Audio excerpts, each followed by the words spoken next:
Back 10 years ago, I could point at a regular human and say, "You are my mom.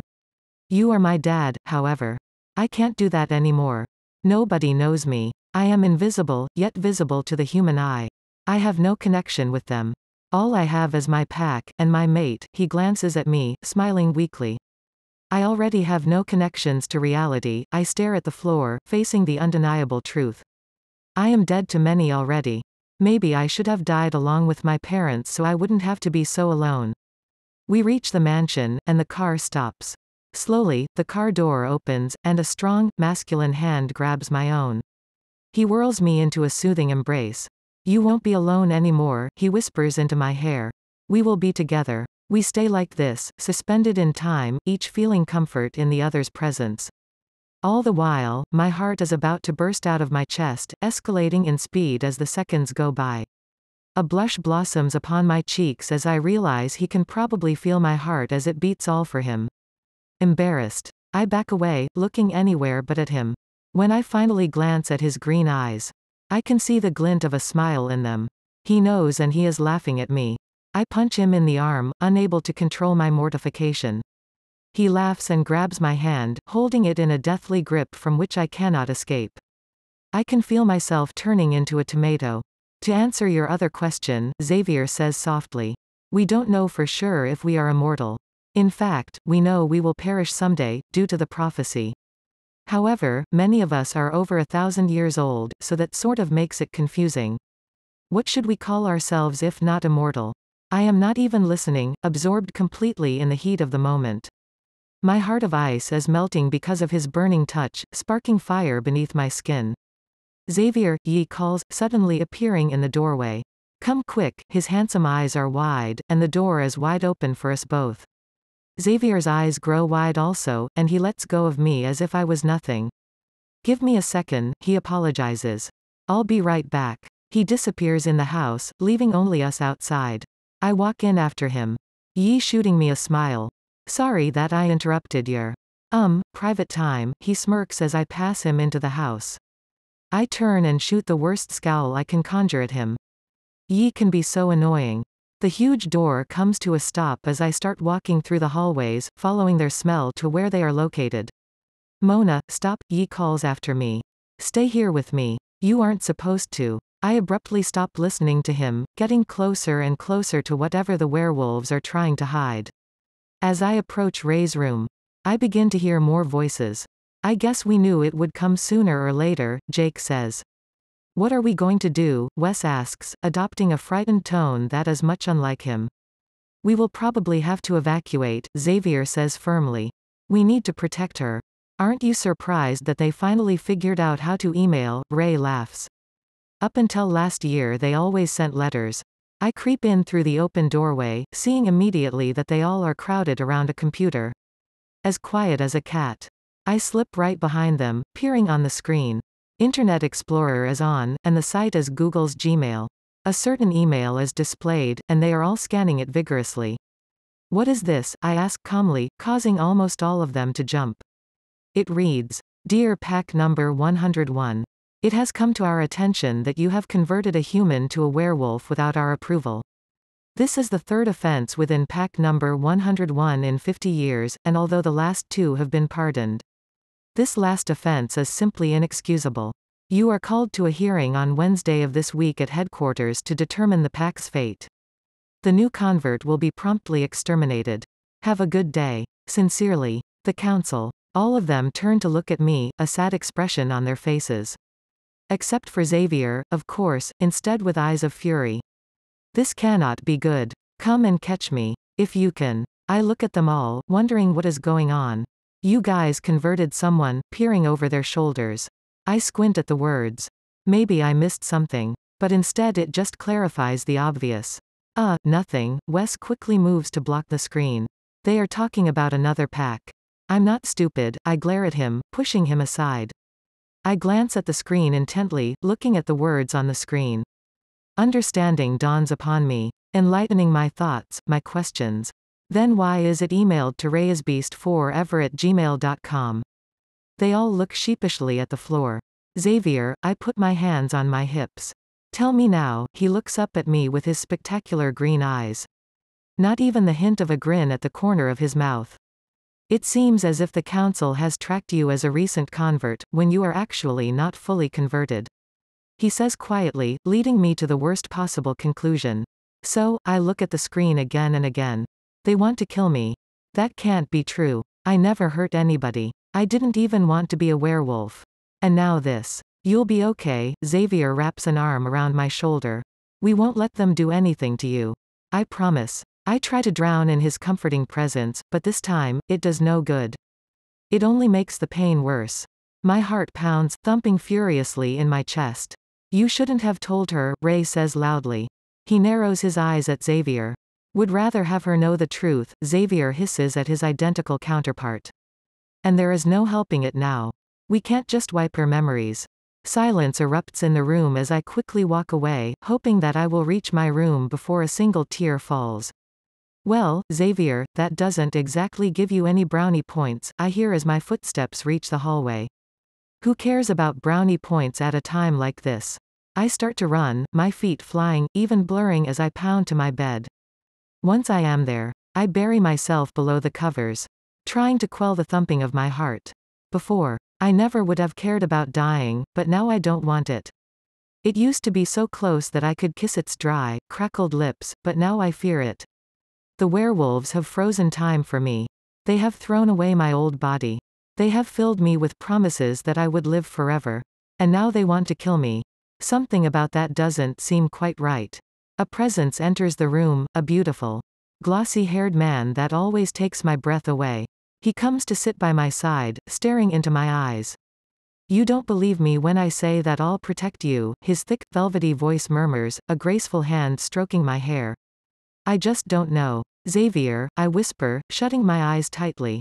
Do I believe? Do I really? A fierce, determined look enters his eyes, flame alight. His fingers snap away from my hair, clenched in a fist. Well, what do I have to do then? He almost yells, scrunching up his eyebrows in fury. I've saved you from practically everything. I have been at your side constantly. What more do you need to finally trust me? I can feel his frustration, his lack of comprehension at my behavior. I don't quite understand either. Anger begins to boil within me as well, irrelevant anger that doesn't make much sense in my head. Well, where were you 10 years ago?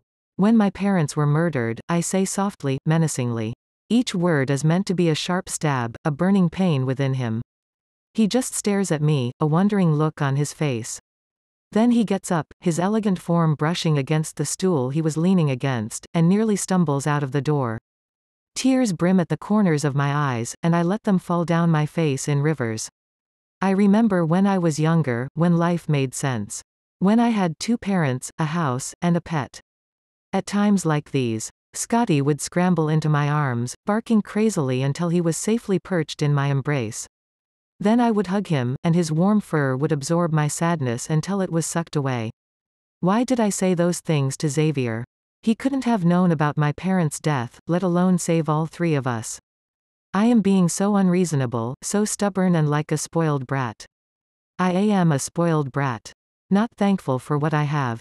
Not many can say they are mates with a hot stalker like werewolf. I guess it is my greediness biting inside me, making me wonder why even though I now have many things, it is like I have nothing. So much has changed, my heart has even been stitched back in place by a man I am unwilling to love. But I still feel empty, broken, like my heart has just unraveled and spilled onto the floor. A conflict is raging inside my head. Xavier is a creep. He's obsessive. He's sweet. He's supernatural. He's forever. He's the handsomest thing I have even seen. Once again I bury my head completely under the covers, ashamed at myself. Xavier doesn't deserve to be hurt like this. I am the one at fault. I destroyed one of the things that matters to him the most. His gigantic, incredibly treasured pride. Asterisk asterisk asterisk. He does not look at me when I enter the room. I have never felt this before. His cold, icy treatment has never been released upon me. In the 2.5 weeks I have been staying here, his aura has always been warm, comforting. But now I feel unwelcome. Everyone else can sense this sudden shift in behavior. Xavier's face is like stone. Impossibly beautiful, yet unchangeable. Yi is just sitting at the kitchen table, playing with his spoon. Wes doesn't flirt with me, shooting me a brief, encouraging smile. Jake hands me a small milk carton and a bowl of yogurt. Eat up, he says brightly. I grab a spoon off the table, shoving it into the sweet, yummy goodness and letting it linger right in front of my lips before closing my mouth over it. Please sit down, he directs me to a chair. We have to talk to you about some things, being careful not to make eye contact with the blue-haired beast. I plop down, staring into Jake's green eyes. What is it? I say as if I am being forced to sit through a funeral for someone I don't even know, shifting my facial features to suggest that I would rather be anywhere but here. I know I should apologize to Xavier, but my own arrogance does not allow it. All that fills me is bitterness. Heart-wrenching bitterness. I sneak a quick glance at Xavier, only to find that he is staring at the wall, the window, anything but me. Anger is on the edge of his lips, and his face is resolute. He suddenly turns, catching my gaze, and I finally get to see his eyes. They are burning hot, like fire, scorching me completely. Quickly I look away. Mona, Jake starts slowly. We are going to do everything we can to protect you. I suddenly get the feeling he is bringing bad news. So until Wednesday, you will have personal bodyguards. One will be Xavier, obviously, but Ray also volunteered himself. They will follow you everywhere. Ray in the shadows. Xavier right by your side. Is that clear? He asks sharply. Yes, it is not like I have a choice, anyways. And why would Ray want to guard me? And on Wednesday, they will both transport you to a safe haven, where the council will not be able to find you. We will stay here and fight. Alarm rises within me. What good will that do? I don't want you guys to risk your lives for me. I refuse. The guilt would eat me alive if one of them died. Mona, we are okay with it. Chill out, Yi says between mouthfuls of Cheerios. At least let me fight along with you, I beg. Let's face it, Ray smirks. You wouldn't exactly be much help to us if you stayed, would you?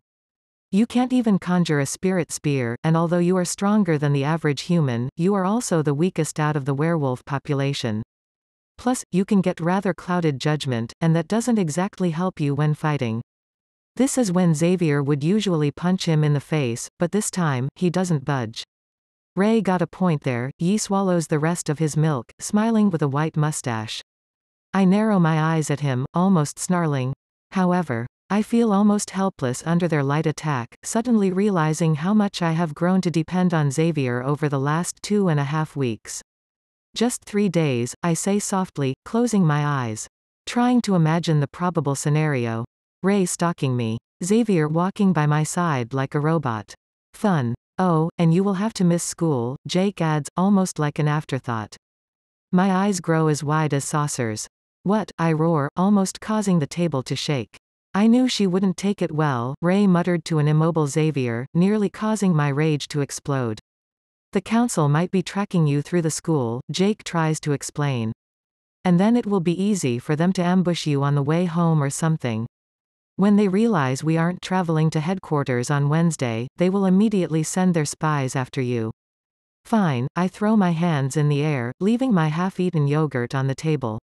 Now, if you will excuse me. I'll just go outside and celebrate my lost privacy. I stomp away, very much aware of the fact that I resemble a toddler rather than an 18-year-old girl.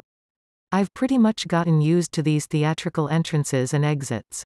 I'm more of a drama queen than I thought. The world swirls around me as I open the doors to the garden, breathing in deeply as I am enveloped in beautiful sights and aromas. The flowers are even prettier than yesterday, growing more in maturity and loveliness. The colors are bright, as if they are sucked out of the rainbow itself. Trees, full of fresh, decadent fruit, sit pleasantly around the area. I walk over to a peach, and daintily pick it from the leaves. A clear fountain is in the middle of it all, perfectly clean and filtered, and I run the water over the delicacy. With finality. I chomp a bite out of the side, almost sighing as the sweetness almost rolls off my chin. This is pure luxury, one of the finest things I have tasted. Why is everything so perfect here? Everything is always so clean in the mansion, but I never see them pick up a broom. The food grown here are so delicious, yet I never see anyone tending to them. My clothes always return in my closet immaculately laundered and groomed, but I'm not sure even Xavier knows where the laundry room is. There must be more going on around here. I am sure of it. I go to sit by the fountain, balancing edgily on the side, at peace with the world around me. When I finish my peach, I hold it up with my good arm and throw it almost 100 yards away into the vast forest. Let it decompose over there. Life has been so easy, without the domestic chores Ms. Penn used to stack upon me. All I have left to do is homework and socializing with the werewolves around me. However, living in a haven with hot guys has its bad points. I always feel like I have to look pretty and attractive around them, like I can't wear sweatpants or oversized t-shirts. Whenever I wear something revealing, though, I am immediately scavenged by their eyes. It can be rather uncomfortable. I can't even remember the time when I didn't care about clothes and looks, even though that time was only a while ago. I have no idea if that is bad or not, but it is certainly a sign of my definite change. Ray, you can come out now, I say nonchalantly, staring pointedly at a slightly ruffling bush about 5 yards away. There is silence, and I look at it dubiously. Seriously. Ray, come out, I demand. I know you are there. Have I gotten worse? Ray moaned as he trooped from behind the bush. Now even a measly crossbreed can detect my presence. Shut up, I snap. I'm not a crossbreed. I'm a spear. Oh yeah, his eyebrow cocked, he surveys me jestingly. Prove it. I glare at him, saying nothing. It is not my fault that I can't conjure a spirit spear. It's just taking some time, and he certainly does not have to make fun of me about it. I thought so, he chuckles. For now, you are a crossbreed. Do you want to see if you can shift into a dog or wolf? I scrunch up my eyes in anger, staring at him with murder in my eyes. Ray knows that I have already tried to do that, and ended up failing miserably. I'm just kidding, Ray smiles quickly, plopping down beside me on the fountain's edge. You can't take me so seriously. Actually, I can, I snort. Especially when I know for sure that you are serious. He laughs, and for that one moment, he looks exactly like Xavier, his brown, glossy hair flipping in the wind and his eyes twinkling. You're right, he smiles briefly. I was serious. There is a brief pause, and then he speaks again. I honestly don't think you are a full-fledged spear. Maybe you will never manage to grasp the ability to form a spirit spear. His absolutely true words hit me like a hammer, making me consider things I have never thought of before. Will I ever be able to do what a regular spear can do easily? What might I accomplish instead? I laughingly consider the irony of my situation. The one thing I wanted the most when deciding to become a spear, even disobeying Xavier for the chance to get it, was the ability to avenge my parents by killing the creatures I detest. And now, even after I have gone through everything, the special talent seems even further away than before. Ray, do you really and truly believe that? I sigh, leaning up against him, marveling at the way my skin sizzles as we make contact. It is close to the way I feel with Xavier, sparks racing through my veins, exploding like fireworks. But no matter how like they are, it still feels different, a little more dangerous and forbidding with Ray. I watch his silent, composed face as he looks at the crystal blue water in the fountain. His green eyes are absolutely hypnotizing, an incredibly deep and slightly dark color. The scar that stretches across his cheek also attracts my attention, rough and jagged. Butterflies flitter in my stomach, awareness in my features. Is this strange reaction occurring because his face is Xavier's? I shake my head, dismissing my thoughts. I cannot think of Xavier right now, much less his identical counterpart. The silence spans longer, until the tension is stretched tight between us. I almost forget my own question, while fingering the fabric of my shirt, distracted by the scenery around me. Ray is almost frozen, his expression unmoving. I hope you don't, he finally whispers softly. For it will be even worse for you then. What? I cock my head. Why worse? He stares at me, a dead-set expression on his face, and I suddenly know that he isn't going to say another word on this subject. I try to prevent the terrible silence from occurring once more. Ray, can I put my head on your thigh and try to conjure a spirit spear again? I ask curiously, subconsciously hoping to prove him wrong. Hoping that I can do the near impossible. He nods, then motions to the fountain. Sure. Maybe this will help out too. With a dastardly handsome grin, he takes both of his hands and pushes me towards the water. There is a splash, and then I am submerged in the clear substance, my jeans and shirt completely soaked. He steps in also, peeling off his shirt as if it is a second skin. His tan skin is so close, it sends sparks through my spine. Xavier, I squeal at him, subconsciously shivering. The fountain isn't exactly a hot tub. His smile quickly morphs into annoyance, regarding me coldly. I am not Xavier, he states. And I will not be your replacement for him. What? My dripping wet hand alarmingly flies to my mouth. Did I say that? That is what my entire life has been, from the very beginning, Ray bitterly rants. I have always been considered to be the slightly Frankenstein-ed version of Xavier. At the bachelor auctions, I was always second to Xavier. Even talent-wise I am lacking. Just shy of him. Our looks are identical except for my ugly scar and messy hair. Are you twins? I ask softly, looking into the angry eyes I know so well. They remind me of just a few hours ago, when Xavier stared at me for the first time ever with a mixture of fury, pain, and hopelessness. Yes, he smiles briefly. Xavier was the oldest by 3 minutes. It's okay. Ray, I shoot him a bright smile, splashing him with water. You are special in your own way. I'm not going to lie, you and Xavier do look alike. However, people don't look at you and say, look, there's Xavier, they say, look, there's Ray. I wish I had your confidence. Ray stares into sky, leaning back in the water. But right now, I am nothing. I start to lean on the center of the fountain. Ray looking at me amusedly. I thought you said you were going to lean on my thigh, he says with a smirk. I can't do that. Not with his tempting expression and shirtless upper torso. I'm not invincible. Nah. I think I will pass, I smile, edging a little bit further away from him, trying to escape from the hot guy that is almost making me drool. Ray follows me, a blur of motion until I am suddenly in his arms, unable to move. He is so close. Focus, he instructs me carefully. Breathe. How can I breathe when you are squeezing me so tightly? I whisper harshly. Lean on me, Ray whispers into my ear. Pretend I am Xavier. Immerse yourself in your mind. You can succeed this time. Mona. You can do it. I feel myself drowning in him, even though my head is far above the water. Suddenly the arms surrounding me are slightly different, feeling overflowing. It is now the arms and body of the one I love the most. Did I just think the word love? Alarm flashes through me, but then vanquishes as quickly as it comes. My eyes are closed, the darkness peaceful. I can feel it coming, forming in my head. It is there, if only I can grasp it. Suddenly the shackles break, and it slips from between my fingertips. My head snaps back, and then I feel myself sinking so quickly. In a beautiful room, lined with thick, blood-red curtains and marble statues, there is a long table. A person reclines in each seat, each looking very uncomfortable, fidgeting in their position. A chubby, stumpy man is standing off to the side, pouring drinks into teacups, and then delivering them to the impatient men. Silence is reigning over them. Not even one breath heard. Each man looks like a statue, still and unmoving. It is almost like a painting, calmness in the air yet violence hanging just beyond. Annoyance and anger flits on the corner of one slender man's mouth. When is he going to get here? He finally emits, his voice echoing around the large chamber. Murmurs begin, each one of agreement. They grow braver and braver, until they are speaking harshly and openly. Then suddenly there is a hush, and the anger quells. All eyes shift to one place. The rough fidgeting begins again, surprise morphing into fear.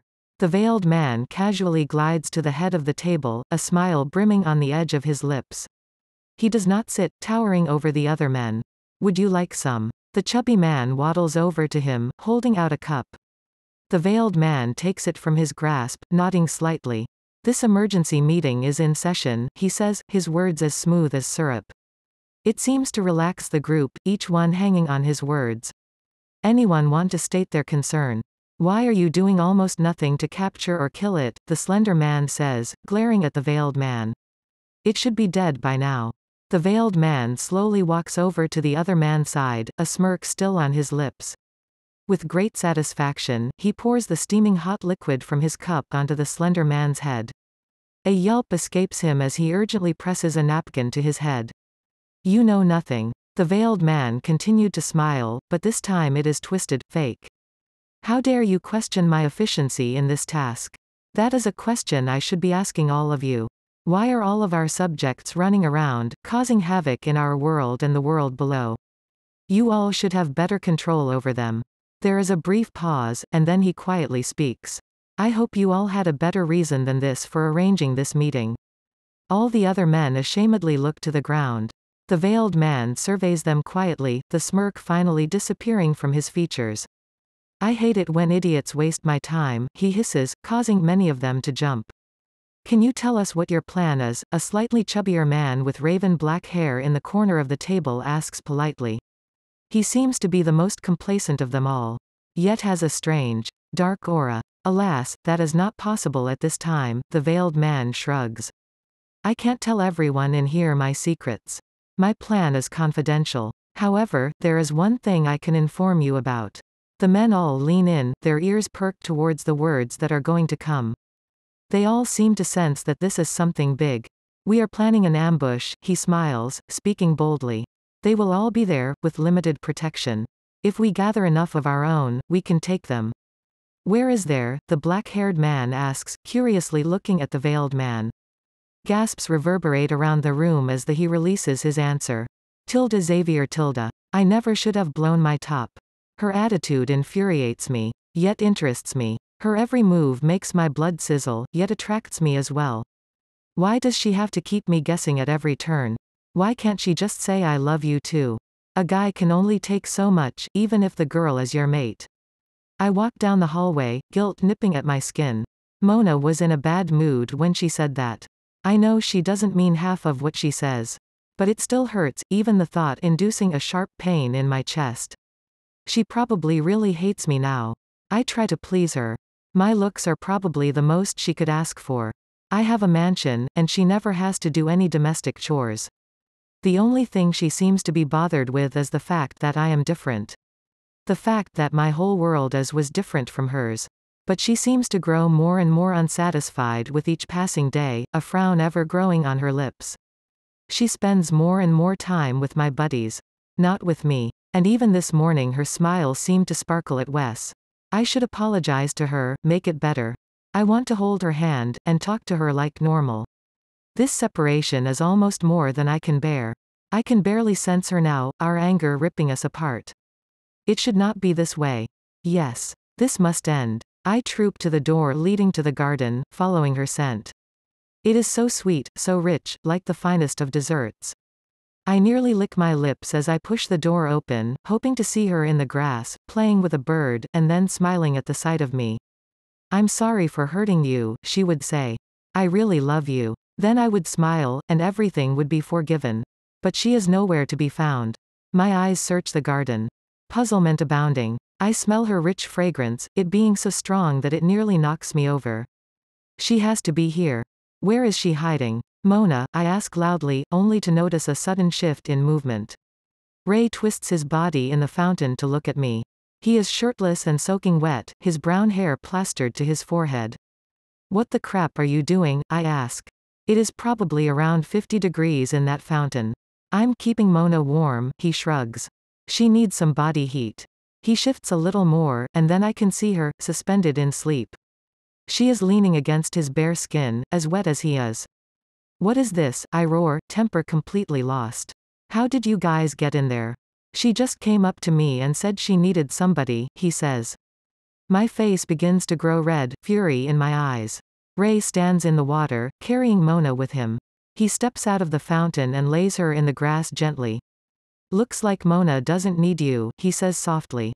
You need to treat her better, or she just might find someone else. He takes his dry shirt from a nearby tree, and drapes it over her. I got to go, he walks to the door. I'll give you some time alone with her. Maybe it's time for you two to kiss and make up. The door swings shut after him and with it swings my insanity. I glare at her furiously, and then I take Ray's shirt from her body. With barely suppressed anger, I clench it in my fists. Subconsciously I shift into a wolf, tearing the shirt with my teeth. I lift my nose to the sky, and let loose a howl. Admirers can be more frightening than your worst nightmare, Mona. The grass tickles my toes as I shift slightly, sleep releasing its strong hold on me.